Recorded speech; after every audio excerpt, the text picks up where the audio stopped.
Our second panel discussion will focus on next-gen leaders, development and challenges.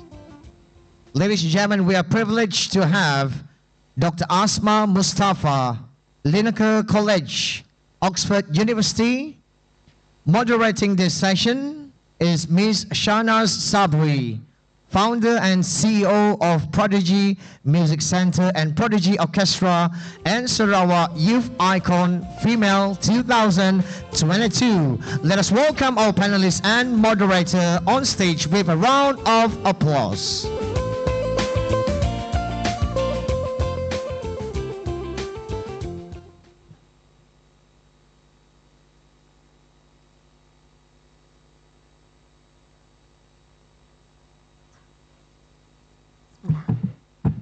Hello, Assalamualaikum warahmatullahi wabarakatuh. How's everyone doing? Good? Apa khabar? Baik, Alhamdulillah. So I'm very honored to be here today for our session, Next Gen Leaders, Development and Challenges. I'm Shahnaz Sabri, founder of Prodigy, a platform for music education and performing arts in Sarawak, and also founder of WOE, Women in Orange Economy. Why orange? Because it's the color of my industry. So it's actually a platform to give opportunities to women in the creative industry. So with me is the fantastic Dr. Asma Mustafa. I'm truly honored to have you. Doctor, how are you? Welcome to the Cat City. Thank you very much. How do you find Kuching so far? It's beautiful. It's absolutely stunning. Yeah. All right. I've come from 4 degrees to this beautiful weather, so yes, really appreciating it. A bit of change and absolutely fantastic. So, Doctor, we are excited to delve into your insights of the evolving landscape, of leadership development. So, I'm going to introduce a bit about your profile. Dr. Asma Mustafa is the Dean of Scholars, Young Muslim Leadership Program Coordinator and Facilitator, and Salahuddin Abdul Jawad Fellow in the Study of Muslims in Britain. She is also a Senior Research Fellow at Linacre College, University of Oxford, where she had contributed extensively to the fields of research on Muslims in the West, including political participation, civic engagement, identities, social integration, as well as leadership. So please give her a big round of applause for a keynote session for about 20 minutes, Doctor. The stage is yours. Yeah.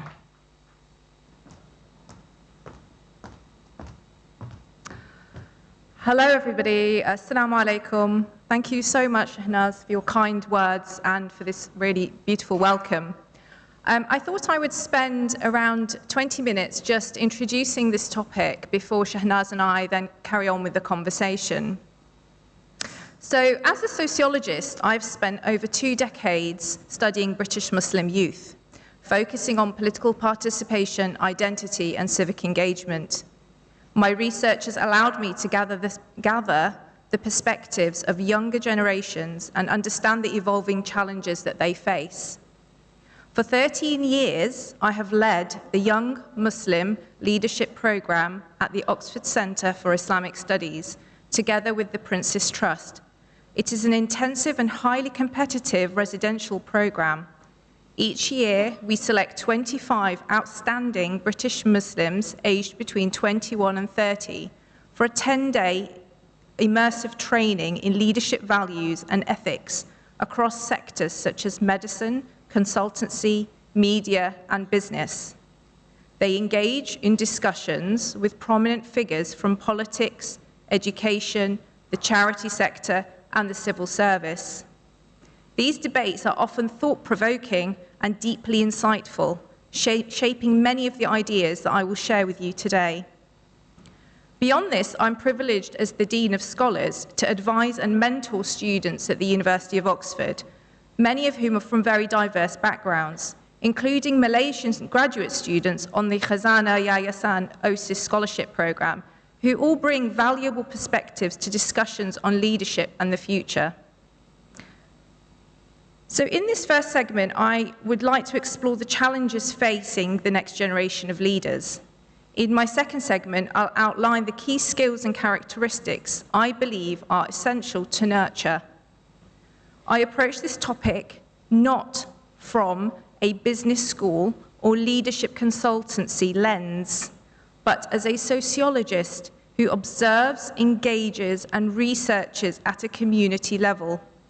I aim to offer a distinct perspective on leadership development grounded in lived experiences and social realities.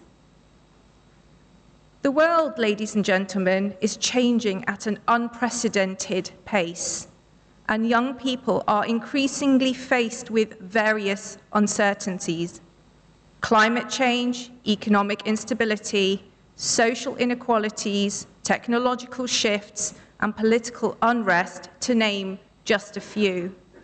We expect a generation of young people to take on the challenges and lead. Stress and escalating pressure on people's time are a significant contributing factor to the decline in youth leadership and community engagement. The rise of the gig economy, unpredictable work schedules, and a pervasive culture of long working hours have made it increasingly difficult for many, particularly young people, to commit to leadership roles or engage in civic activities. Juggling work, family, and other responsibilities often leaves little room for personal development, especially in a world with so many challenges. A 2024 study by Robert Walters revealed that 52% of Gen Z professionals in the UK avoid middle management roles, perceiving them as high stress with low rewards. Only 14% view hierarchical workplace structures as effective, while 30% prefer team-based work environments. The poll also found that 72% of Gen Z would choose an individual career path focused on personal growth and skills development over assuming a management role with responsibility, which only 28% found as appealing. When asked about the main deterrents of middle management positions, 69% cited stress and lack of rewards. And a separate study by Capterra found that 75% of middle managers reported feeling overwhelmed, stressed, and burnt out. Further research from Sweden highlights that young leaders experience high levels of burnout and lower vigor than their older counterparts, suggesting that the pressures of leadership roles may be taking a toll on their well-being. The second point I'd like to highlight is the trend of lower youth uptake in leadership, which is linked to the rise of digital activism. Where young people engage with causes online rather than through formal organisational memberships, this is partly linked to distrust in institutions, fuelled by scandals, bureaucracy and inefficiency, leading to disillusionment with traditional organisations. Research shows that membership in political parties, trade unions, religious institutions, and civic society organisations is steadily declining worldwide. Charities and civic organisations struggle to recruit volunteers, committee members, trustees, and affiliates. A recent barometer study of over 560 organisations in the UK revealed that 6 out of 10 face challenges in volunteer recruitment, with 47% reporting no increase in numbers over the last year.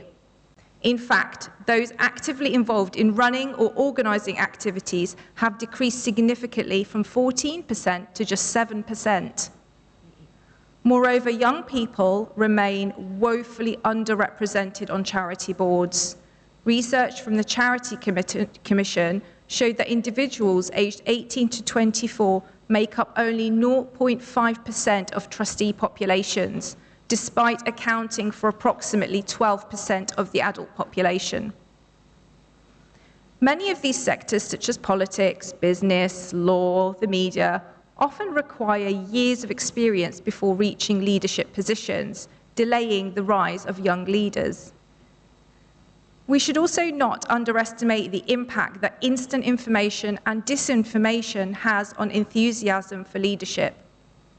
Many young potential leaders fear that past mistakes, old social media posts, or controversial opinions, even if they are nuanced, could be used against them, making them overly cautious or unwilling to step into the spotlight.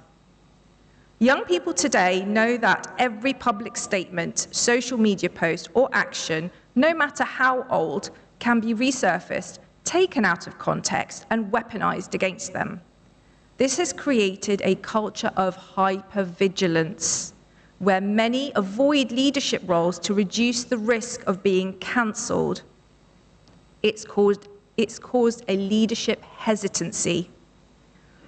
Unlike past generations where mistakes could be forgotten over time, the internet ensures everything is archived. Even if someone grows, evolves, or apologizes, old posts or missteps can resurface years later, leading to job losses, public shaming, or even exclusion from their professional field. They see stepping into leadership as a long-term liability.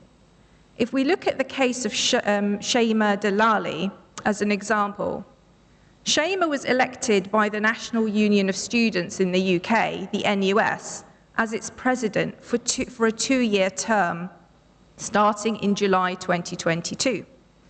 But in August 2022, she was suspended from her role as a result of an investigation that accused her of anti-Semitism in tweets that she had shared 10 years earlier in 2012 when she was a young teenager. Delali said she had received, then after this, had received Islamophobic and racist online abuse, including death threats, after the allegations came to light. Delali, who has always rejected the accusations, subsequently filed a case with the Employment Tribunal, claiming the student body had racially and religiously discriminated against her.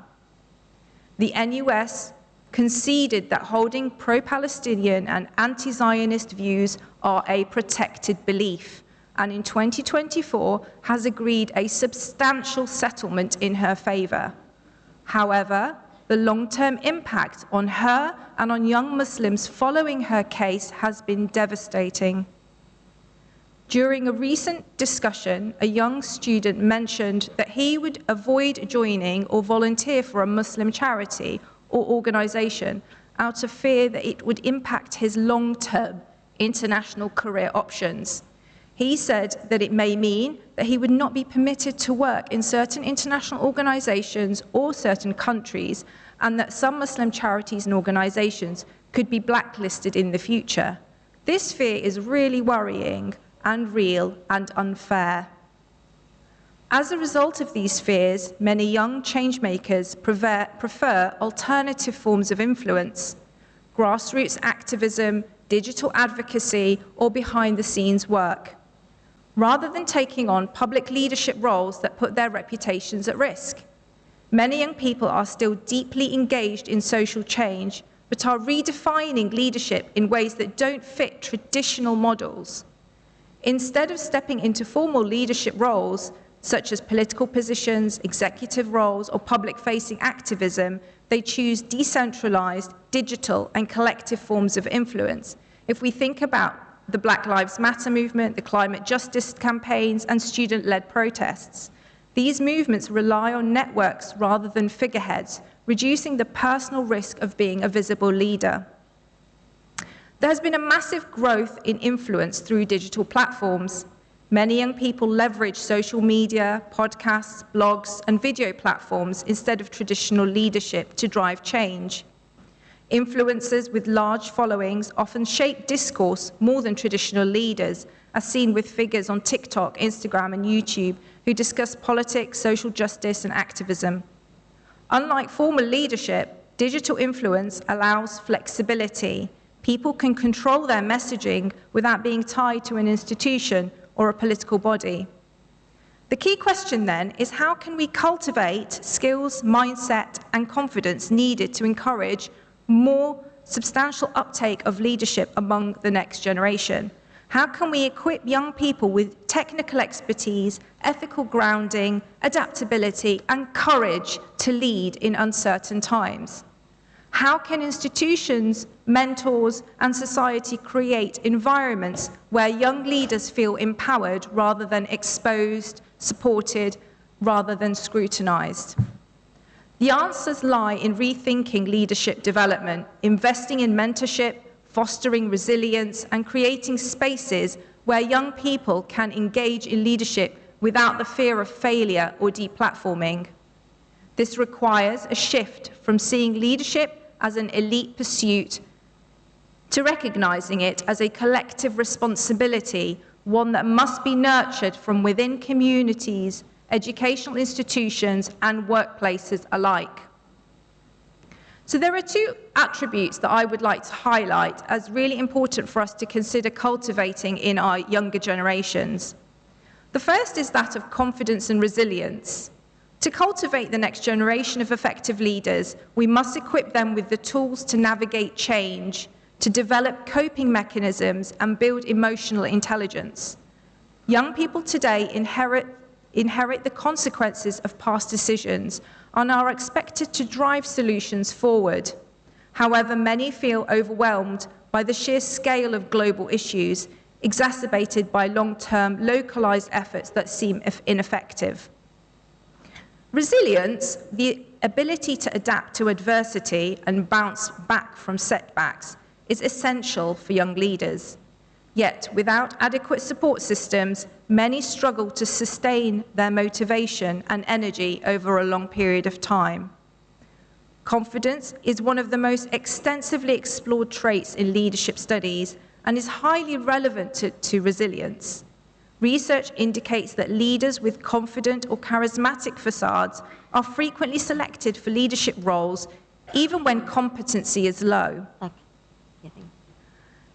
There is a psychologist and professor of business psychology who addresses this phenomenon in his book, Why do so many incompetent men become leaders? The book's central thesis is that the traditional leadership traits, such as overconfidence, charisma, assertiveness, are often mistaken for competence, leading to the promotion of individuals who may lack the necessary skills and abilities to lead effectively. His work particularly is relevant to the discussion of resilience, as it questions the value of overconfidence and superficial charm in absence of actual competence. He argues that the emphasis on these traits can result in the selection of leaders who make poor decisions, creating toxic work environments and ultimately hinder organizational performance. Instead, we should prioritize general competence, genuine competence, self-awareness, and the ability to learn and adapt from setbacks, fostering a more effective and sustainable leadership paradigm. Now, many authors and academics have written about real-world experiences related to resilience. If we look at the work of Professor Brené Brown, author of several books, including Daring Greatly and Rising Strong, she uses the themes such as shame resilience and courage to frame her work. She emphasizes the importance of resilience even in parenting children. It starts that young when we are parenting our children, and the leadership that it takes to understand that children can be taught to build resilience in themselves and those around them. Professor Angela Duckworth's work argues that grit matters more in leadership success than ability, skills, and intelligence. And resilient leaders can excel in these crises and make decisions under pressure. Resilience emphasizes individual reactions to challenges and how individuals deal with and manage and overcome crises. However, we must acknowledge the role of spirituality in faith in managing these crises. By overlooking individual spiritual needs, we neglect the need for spiritual connectivity to God, to Allah subhanahu wa ta'ala, and the importance that faith plays in the lives of young people. For Muslims, Islam values resilience in the face of adversity, placing faith in the will of God and trusting his more excellent plan provides Muslims with the will, the inner strength, and the courage to face challenges rather than the focus on resilience as the characteristic of the individual alone. So how do we actually practically nurture resilience? The first thing is to reframe failure as growth. One of the biggest hurdles that young leaders face is the fear of failure.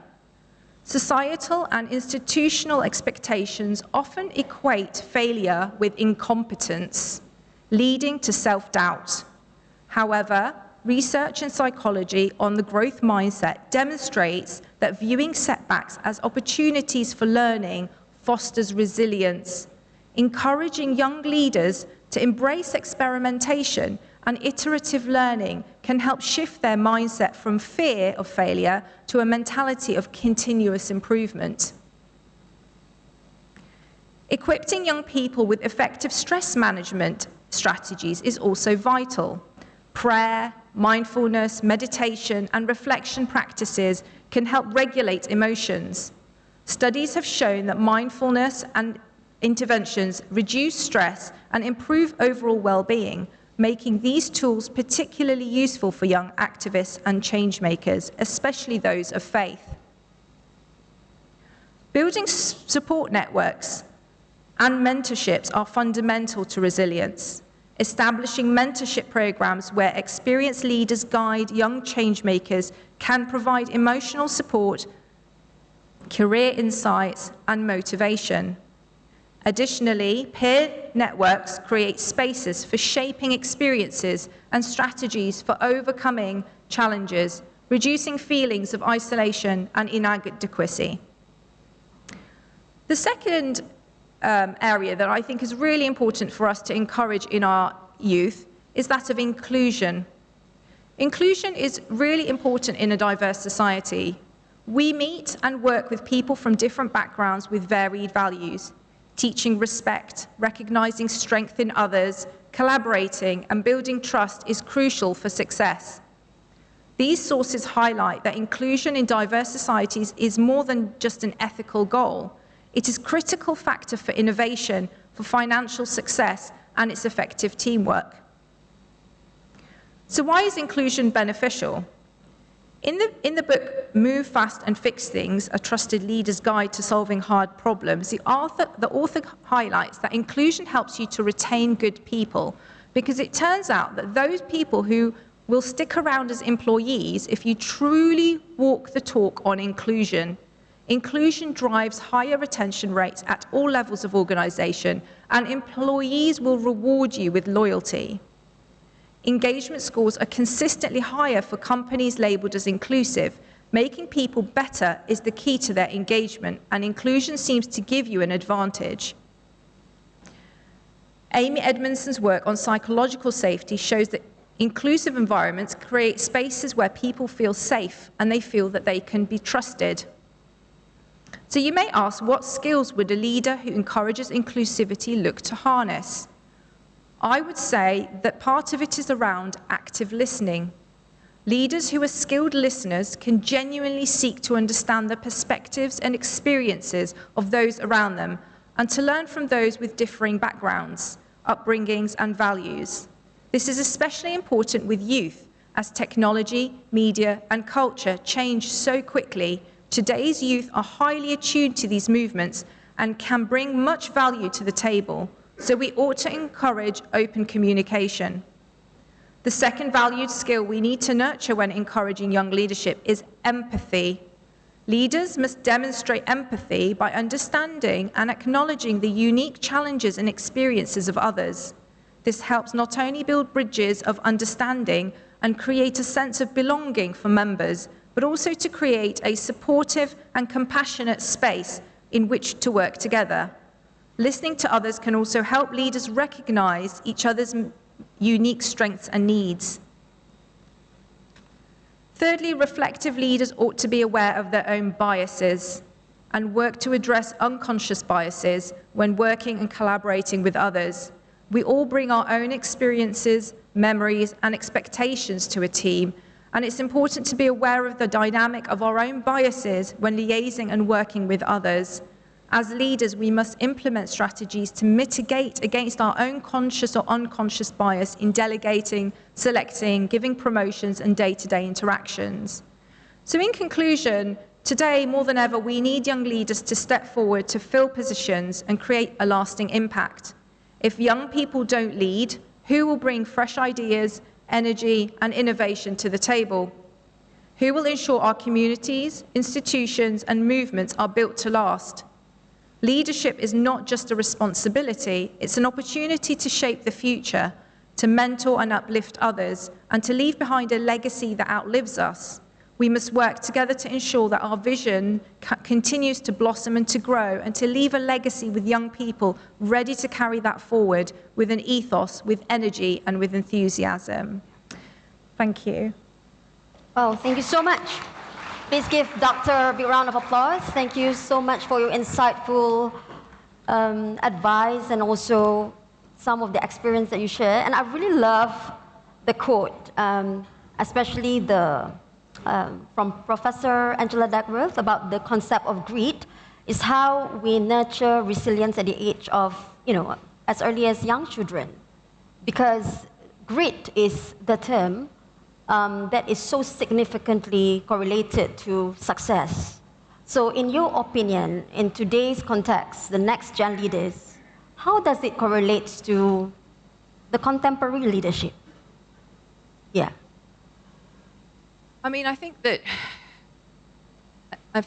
as young people, as parents, anyone who's a parent or a grandparent in the audience would recognize that the values that we instill in our younger generation is crucial to the output and the growth that they develop into adulthood. And I think that teaching the values of collaboration, sharing, equality is so important. And I think that if we don't start young enough and embed those values in the younger generation, then really what future do we have when it comes to overcoming not just greed in terms of resources, in terms of political power, in terms of influence and networking.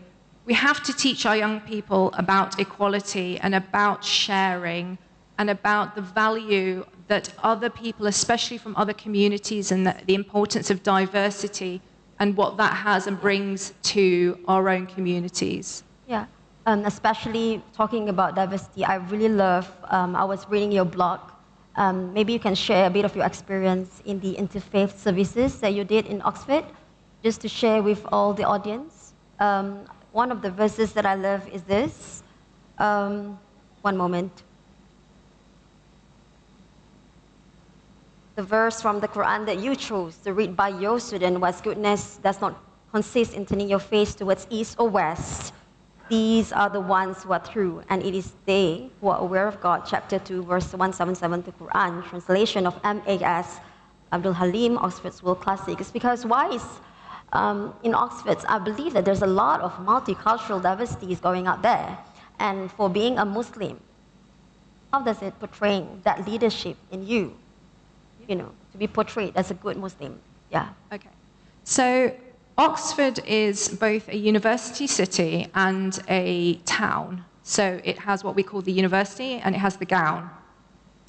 And there is a very diverse student body. So our graduate population especially comes from all over the world. And so there is a lot of effort by colleges and departments to integrate the diversity of their student population. And one way that they do this is by connecting to institutions like the Oxford Centre for Islamic Studies. And my role as the Dean of Scholars is to look after all of the student outreach work that we do. So as an example, I would go to speak in chapels. I would be invited by the chaplains to come and give a note, to give a keynote speech, for example. I would usually select an ayah or a section of the Quran to focus on, but focus on where there is shared values, where there is so much to be learned by people of diverse backgrounds. And then whenever there are events, for example, it's Ramadan or it's Eid, you find the chaplains and also many of the other faith groups will come together and they will host events and they will invite students from all backgrounds to come and to share and to celebrate. We also have, for example, school visits. So our Church of England schools will approach the centre and they will say, we're studying Islam this term. Would you be willing for our students to come? And so many children from very young primary school ages, they come to the centre and they have a tour and they meet the imam, they go to the mosque, they ask questions. They see me in hijab, they see my colleagues, they ask all the questions that you would never imagine little children asking. But they feel free, they feel enabled to be able to ask these questions and to see us sort of engaging in these community movements. So there's so much of this that goes on in the university. Yeah, mashallah, good leaders are followed by good followers. Yeah, so according to the Malaysian Gender Gap Index, 2022 by the Department of Statistics, Malaysia, the parity score for women in the political empowerment sub-index is the lowest compared to another standing at only 0.102. So while women demonstrate better educational attainment than men, with a score of 1.067, this achievement has not translated into leadership and economic accomplishments. So what is your view and how we can actually make it, I don't say the word empowering. I realize that it's more on equal partnership between these two genders to ensure that these leadership roles are also given both to men and women. Yeah. Oh gosh, so we have very much the same issue in the UK. Our unemployment rates for Muslim women are the highest of any minority group. There are multiple possible explanations, and so I wouldn't put it down to one reason, but I will share with you what I think are possible multiple explanations. Okay. So one could be that for example, women who are highly educated, who then get married and have children, who wish to go back into the workforce, struggle to find the support mechanisms within the home, but also the cost of childcare in the UK is very, very high. So they essentially choose to stay at home to raise their children before then trying to re-enter the workplace. Now, at the point when they re-enter the workplace, time has moved on, technology has shifted. Yes. There's a new group of younger people taking on those roles. Right. But also, I don't want to ignore the fact that some of these women do continue straight into the workforce. But the question is, why don't they rise through the ranks to senior leadership positions? And we have to acknowledge that there is, in some way, a gendered issue around leadership and women. And some of that is also what we call the triple penalty. So it may be that, for example, for us in the UK, that a woman is a woman. She's also an ethnic minority and a religious minority. So she may be facing religious discrimination, ethnic discrimination, and gender discrimination all at the same time. And so this causes us to really have to rethink what can we do, what mechanisms can we put into place to support women to rise through the ranks and to achieve some sort of seniority in roles. There are lots of other reasons, of course, but a lot of other reasons. And I actually read your blog also regarding that you were appointed as the dean, right? Right after your maternity leave. So that is, women, please give her a big round of applause again, because it's just not easy to have that position after you gave birth, come back to work, and, appointed as the dean. I have to say that people, young women always ask me, they say, Asma, how do you do it all? And I say, there is no such thing as doing it all, not for a man and not for a woman. There are always sacrifices, and it just depends on what you are willing to sacrifice or what you can sacrifice.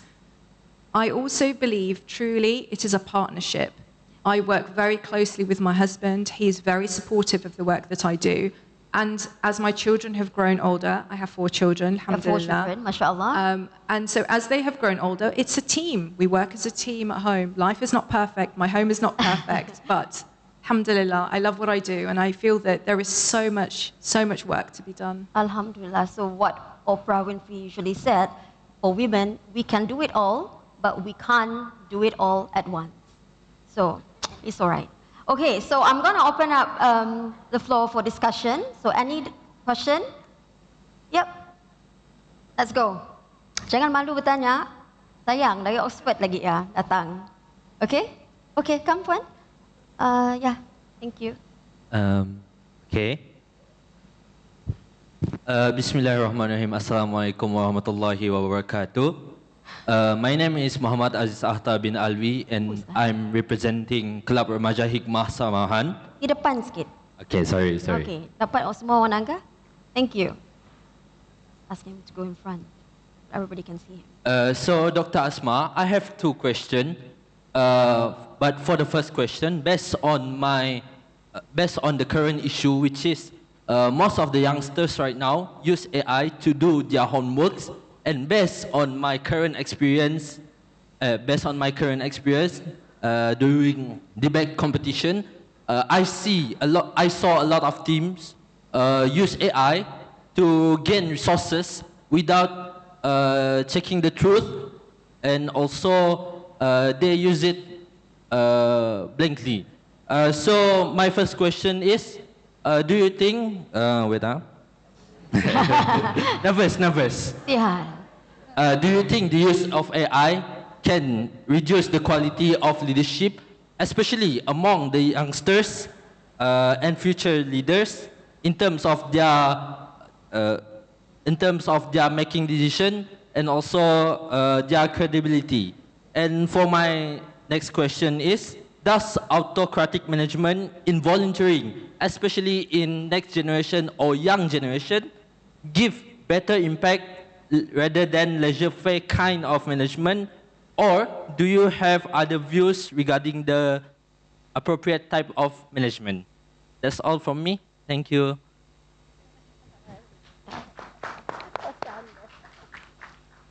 Okay, so AI.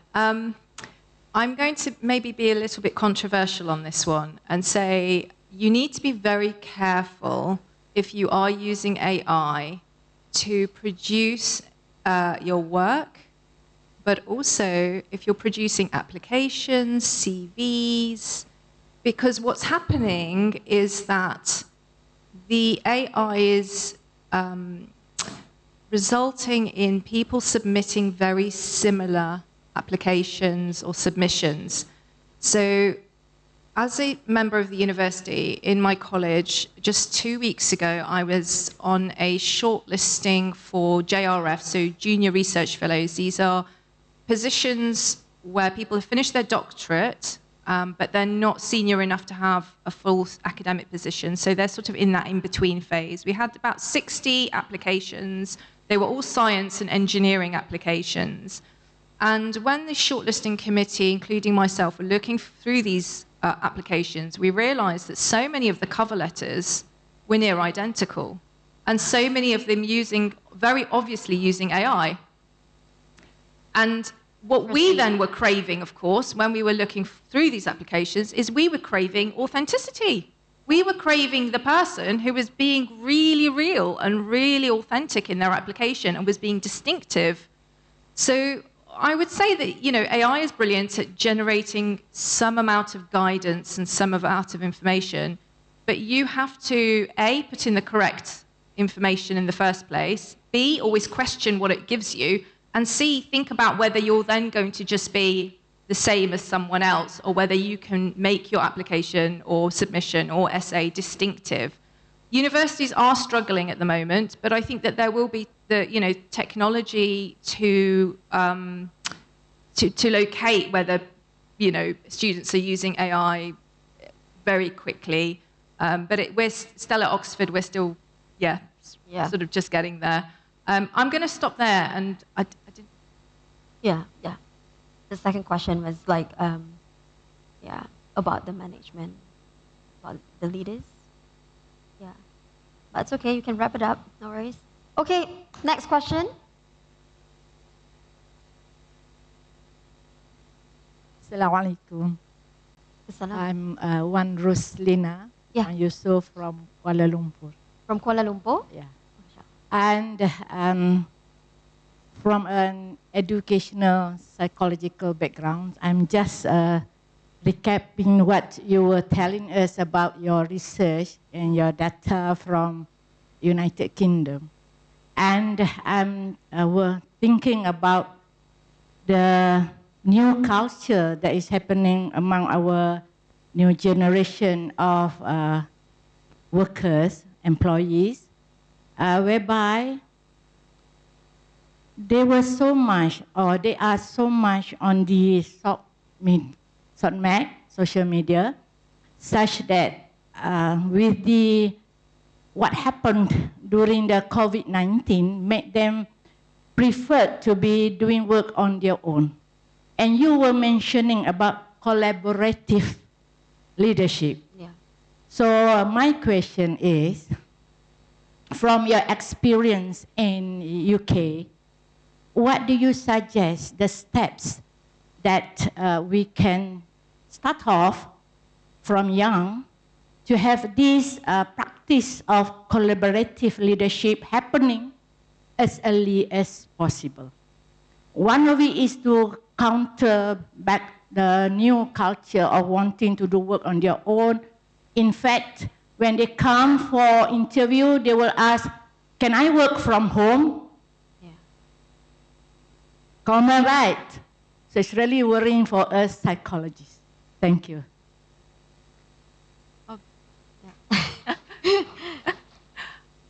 Jazakallah khair. That was actually a really brilliant question.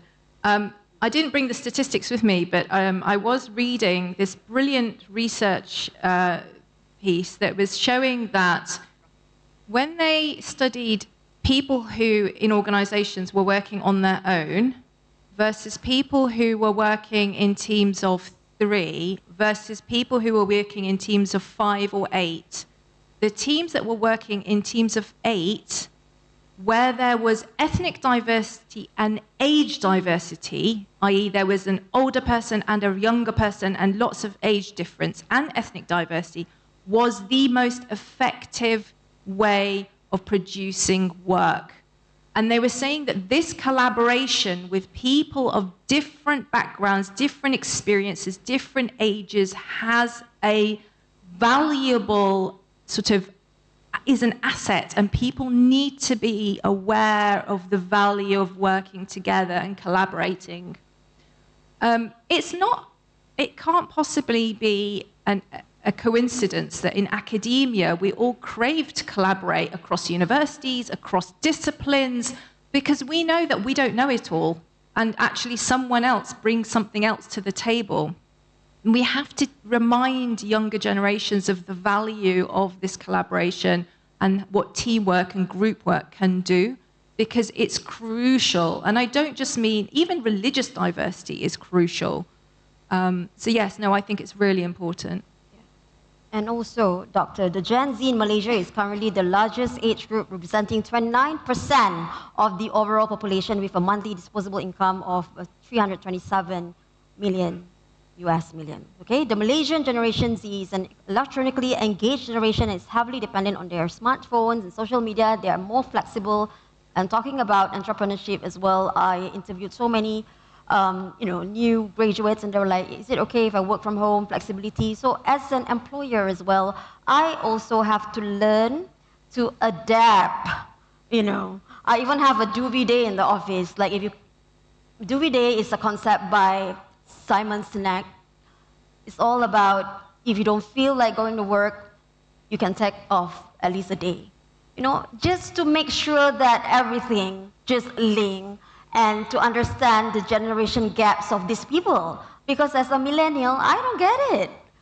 We were actually born to we were trained to just, my goodness, Malaysian way, typical Malaysian way, to have the discipline, to have the shared values. But you know what? I realized that it's no harm for us to try with new ways, finding that same shared values with this new generation. So I think some of them are here. Hello. Some of my team are here. They are all the Gen Z, and we are always thinking about that. To give better leaders, to train better leaders, is we also have to adapt to these people. Okay, talking about these generation gaps, Doctor. So what do you think, as the young leaders, how should they shape their their principle and belief, their self-identity as a leader against the normative or trending societal values that needs to be improved? And how can young leaders effectively express those greater values and drive meaningful social change as agents of transformation? Yeah. Oh, that's a big question. Yeah. I think that, first of all, people have to be very authentic and have to be very, they have to embody what they believe in themselves. So I think the first starting point is to feel very strongly about your own value system and what you stand for. But also to be aware that we have to, like you said, collaborate. We have to work with people in society, in our communities that are different from us and come from different perspectives. And that is really crucial. So respecting other people, respecting their views, being aware of them, being culturally aware, we talk about emotional intelligence, but I'm talking about cultural intelligence. To learn about other people is actually a huge responsibility that young people need to do. And we have to move away from this sort of selfishness of knowing myself, knowing thyself, and think about we need to know and to share with others. Otherwise, we are going to be a very isolated community. Yeah. We have exactly around 10 more minutes. So, yeah, any questions from the audience? All right. Hello, Assalamualaikum warahmatullahi wabarakatuh dan salam Sarawak Maju Makmur. My name is Dr. Hasyanti binti Hussein. I'm a public health physician. Anybody knows what's a public health physician? Angkat tangan. Tahu kan? I'm a doctor, basically. Okay. But I also have a PhD. That's all. Okay. However, I don't work in a clinic. I don't work in a hospital. I work when you are from the cradle to the grave. That's where I am. Underwater, on the water, in the air, on the land, on the sea, whatever, that's where we are. Now, the question is very simple. Leadership by example is key in change management, right? And I would like to applaud the state government for being the leader in digitalization. The second thing, I would like to thank you, Uncle, for being the leader for among the senior citizens, for catching this role of doing digitalization. Go, Uncle! The question is like this, okay? We have this change management, which is highly resistant. A lot of people are still resistant to change. So as bottom-ups, especially us, the Gen Z and below, you are Gen Z. All right. How do we promote higher-ups who can be seniors, who can be the same generation, to embrace change, especially digitalization? Thank you very much.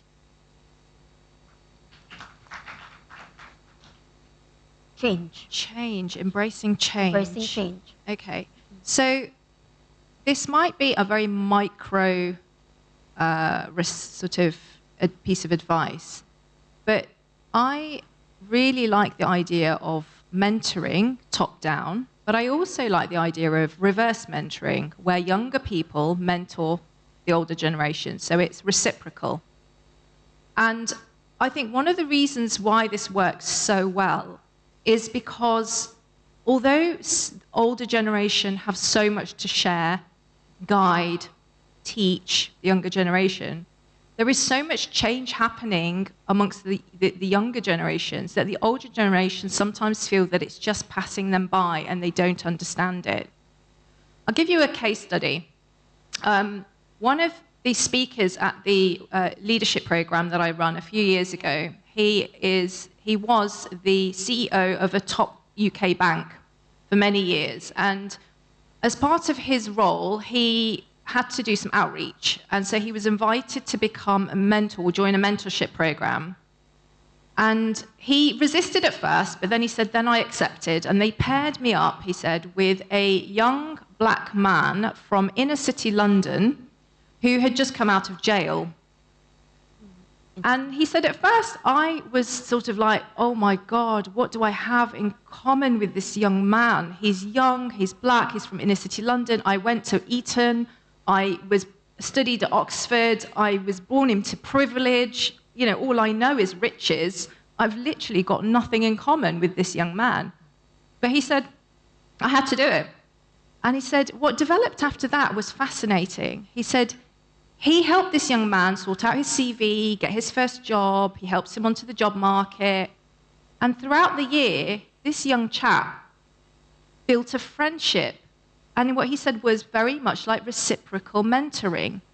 He told the CEO all about life for poorer children, what it's like to live in a disadvantaged inner city community, what it's like to face racism, what it's like to be like one of the masses who are actually the majority.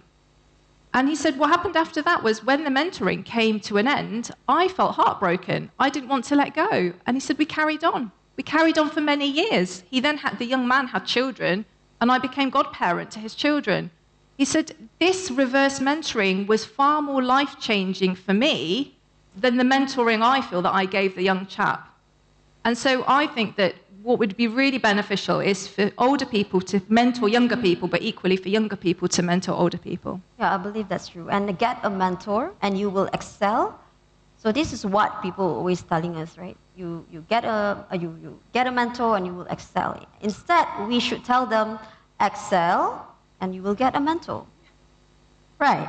So I think, yeah, mentoring is also a very big part of my life, in fact, because I couldn't be here if there's no mentorship going on. And I realized that even for sponsors, mentoring, sponsorship, what does it mean? Like sponsor someone who can actually, either nominate us or mentor us in that insightful advice and to share with us the purpose in everything. Like, for example, in my area, it will be entrepreneurship. In yours will be academia and leadership, and a lot more areas. And today, the keynote by the Premier is so interesting that it's stated there that contemporary leadership pillars, we have strategic foresight, the ability to anticipate and plan for future challenges. So apa dikata Premier tadi, just to recap, because everyone is here, for a purpose, to know what is contemporary leadership. We are here not to just get the tag and get we are here to have a purpose, to make sure that our PCDS 2030 is realized, to achieve social inclusivity, economic prosperity, and as well as the sustainable development. This is what Sarawak is going to lead in that direction of the 2030's PCDS, post-COVID development strategies in Sarawak. Number 2 is the trustworthiness. Trust must be earned through transparency and accountability. Trust cannot be demanded. It must be earned. And inclusivity, inclusive leadership ensures representation and equitable growth. So, what is your advice to the next leaders out there? How to develop them and how to endure all the challenges that might be thrown to them? Doctor? Yeah, okay, so I've got a couple of key points. Can I just hit them? Okay, so right. I think one of the really important things is to develop, like I said, cross-cultural competency. So be aware of other people from other communities and what they bring to the table. The second is to develop inclusive spaces where diverse voices can be heard. When we talk about diversity in organizations, it's not just about having people from different backgrounds. It's also about being willing to hear what they have to say and allowing them to share the platform to genuinely involve them in the decision-making. Mm-hmm. Thirdly, to develop resilience, like I said. So develop emotional resilience. I think COVID was quite detrimental to the younger generation. I think they are quite risk-averse in some respects, and I think we have to build that back up again. And to stay anchored in values. I think that's come through quite clearly today about how important values are in who we are and the communities that we're trying to build. And to seek feedback and accountability. I think feedback is so important to how we develop. We can't develop without getting that reciprocal feedback from people and to be held accountable. And I think those really are the takeaways that I would like to leave with you today. All right. So we will accept another one final question before we wrap it up. All right? Okay, sir. Hi. All right, thank you. Okay, I'll accept 2 then. Okay? One, kita start dengan ya dulu. Hi, my name is Alia Imanina. I'm currently a final year student of Anthropology and Sociology at UNIMAS. Okay. And I'd like to ask you a question in your capacity as a sociologist as well. So there's this narrative that the younger generation now is not as experienced or skilled or even knowledgeable due to the lack of experience or time being in a certain field, for example. And this narrative eventually subconsciously play into the institution's decision-making process. So my question would be, can we also consider the need to re-evaluate the concept of leadership, which will reflect the younger generation more? Maybe there are leaders among us whose skills or knowledge might be different from the mainstream idea of leadership, or perhaps even contradicts what the mainstream would define as leaders. This relates back to the power dynamics and how power plays a role in defining who is a leader, who is a good leader, and who is not. That is my question. Thank you. Power dynamic. Fantastic. I mean, it pretty much builds on what I've said about inclusivity. This is all about, what inclusive spaces are about. And I'm talking about in the workplace. It's about people who are in senior positions being willing to listen to, honestly listen to, and to share in the power dynamics with younger voices or diverse voices. I do think that it is changing. I think the situations are changing, and I think that the digital transformation has a big role to play in that. I don't think the situation is static. I think it's constantly moving. But I think you pretty much built on what I already mentioned today around the importance of building those inclusive spaces. Thank you. Thank you. And one last question. Yeah. Can I have the mic? Thank you. Kejap, sir. Give you the mic so that everybody can hear. Yeah. Sorry, I come from Bangkok, Thailand, and I'm Imam Masjid, and then Vice President of RISEP. So in Thailand, they are the campaign for LGBT and endorsed by the law. And this is the global international campaign. I would like to ask the question that this is impact for our next generation, how we respond, especially you from London in many Muslim society, how we respond about this LGBT question. Man marry man, woman marry woman. Oh, the LGBT. In what context, sir? Yeah. How we respond. How do we respond? How we protect it. In the democratic society. So for me, I mean, I would argue that you have to follow the rules of the land. So in the UK, we have very clear policies around equality and recognition, and all Muslim employers and organisations fulfil those obligations and statutes and follow the rules. And I think that that's just, it really depends on the rules of the country. I don't know enough around Malaysia and regulations here, but I would just argue that, equality is equality in the eyes of the law, and we follow those. Yeah, that would be in your perspective. Yeah. In civil society in the UK, how do they address this? So it's really interesting because I'll give you an example.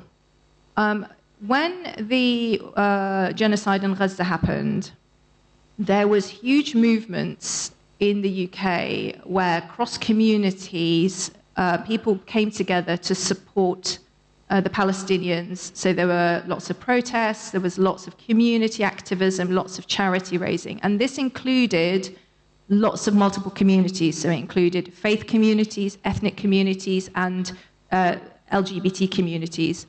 And they worked collectively, collaboratively on these causes.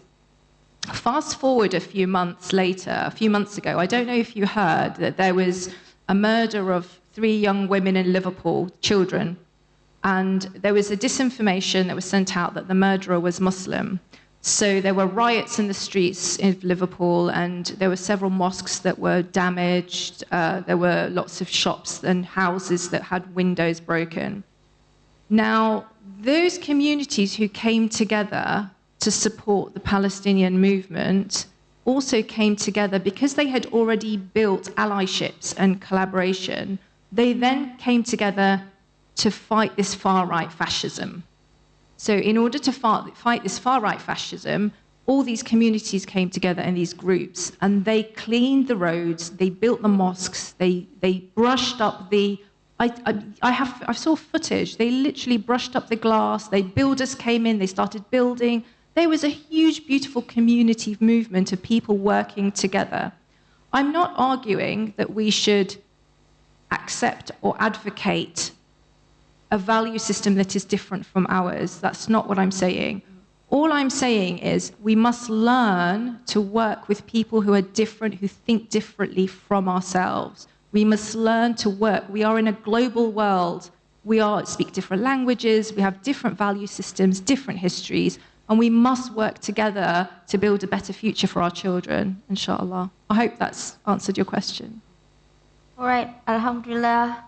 Thank you so much, everyone, and thank you so much, Dr. Asma, for your valuable insights with us today. And there's been an enlightening conversation, ladies and gentlemen, and we all will leave here with a better understanding of what is the critical role for the next generation of leaders will play in shaping our future. And to our audience, thank you so much, Tepuk Tangan, for joining us today. And we hope today's discussion has sparked some of inspired action towards positive change. So, embrace change, be the change. Assalamualaikum warahmatullahi wabarakatuh. Thank you to our panel and moderator. Engaging and meaningful discussion. Now kindly remain on stage. We once again invite Yang Amat Berbahagia Toh Puan Hajah Hayati binti Haji Ahmad, Naib Yang di-Pertua Hikmah, on the stage to present a token of appreciation to our panel and moderator. Please welcome.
Once again, thank you to Puan Hajah for presenting the token of appreciation, and we thank you Dr. Asma Mustafa and also Ms. Shana Sabri for completing this discussion.